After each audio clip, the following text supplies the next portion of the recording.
Apple ha lanzado la sexta beta de iOS 17, lo que significa que ya estamos prácticamente en la recta final para el lanzamiento oficial de esta actualización, y en este video te estaré contando los cambios que hemos visto en esta versión beta. Así que comencemos. Bueno, el primer cambio que encontramos es que prácticamente Apple se ha decidido finalmente de dónde colocar el botón de colgar una llamada, ya que luego de colocarlo en la parte extrema derecha de la pantalla de llamada, ahora finalmente lo ha colocado en el medio, y yo creo que ahí se quedará hasta la versión final para que entonces sea un poco más fácil y tradicional encontrar ese botón para terminar una llamada. Un cambio sumamente interesante que Apple añadió a la aplicación de iMessage es que si has visto los pasados videos beta, sabes que si aprietas este botón de más, ahora tienes acceso aquí a las diferentes aplicaciones como la cámara, fotos, stickers y mucho más, pero ahora hay un nuevo atajo para poder llegar rápidamente a la interfaz para compartir fotos, ya que ahora es un poco más complicado. Pero si ahora dejas el botón apretado de más, que está a la extrema izquierda, entonces vas a poder ir directamente a la interfaz para poder compartir una foto rápidamente con esa persona que estás hablando. La parte de registrar tu estado de salud mental sigue cambiando, pero yo creo que ahora finalmente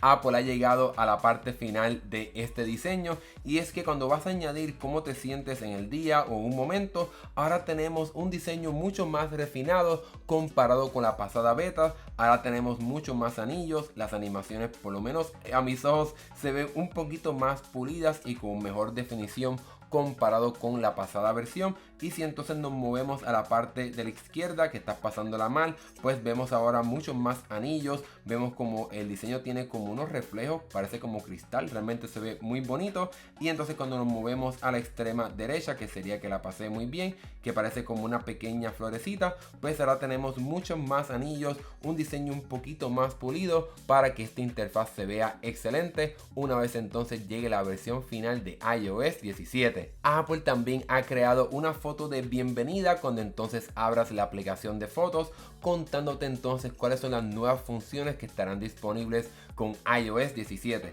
Aquí vemos que ahora vas a poder crear widget de fotos con un álbum específico para que no sea completamente aleatorio. También vas a poder colocarle nombres a tus mascotas. Finalmente, anteriormente no podías hacer eso, no podías tenerlo como personas en la aplicación de fotos, ahora finalmente lo vas a tener. También tenemos una nueva función que te permite acercarte a una foto, pellizcar, ¿verdad? Y entonces en la esquina superior derecha te aparecerá un botón para poder recortar esa foto para que sea un poquito más fácil. Y entonces también ahora te permite configurar mejor la parte de los recordatorios de las memorias para que entonces puedas reordenar las fotos y los videos que aparezcan ahí, para que tengas un poco de mayor control a cómo es que funcionan esta nueva parte de las memorias personalizables. Y con ese último cambio te he contado todo lo que hemos encontrado en esta versión 6 de la beta de iOS 17. Ya los rumores nos dicen que Apple estará presentando sus próximos teléfonos en la semana del 12 al 14 de septiembre, y si la historia se tiende a repetir, Apple tiende a lanzar la versión nueva de su sistema operativo iOS la semana después del lanzamiento, así que en algún momento en la semana del 20, 21, 22 de septiembre por ahí estaremos viendo el lanzamiento oficial de iOS 17. Y ahora que hemos llegado al final de este video, déjame saber aquí en los comentarios qué te parecieron estos cambios y cuál es la función de iOS 17 que más quieres tener ya en tu teléfono. Déjamelo todo acá abajo, y si te gustó este video, dale like y suscríbete para que veas más videos de tecnología como este. Mi nombre es Hernán Rosario, gracias por ver y nos estaremos viendo en el próximo video. Hasta luego.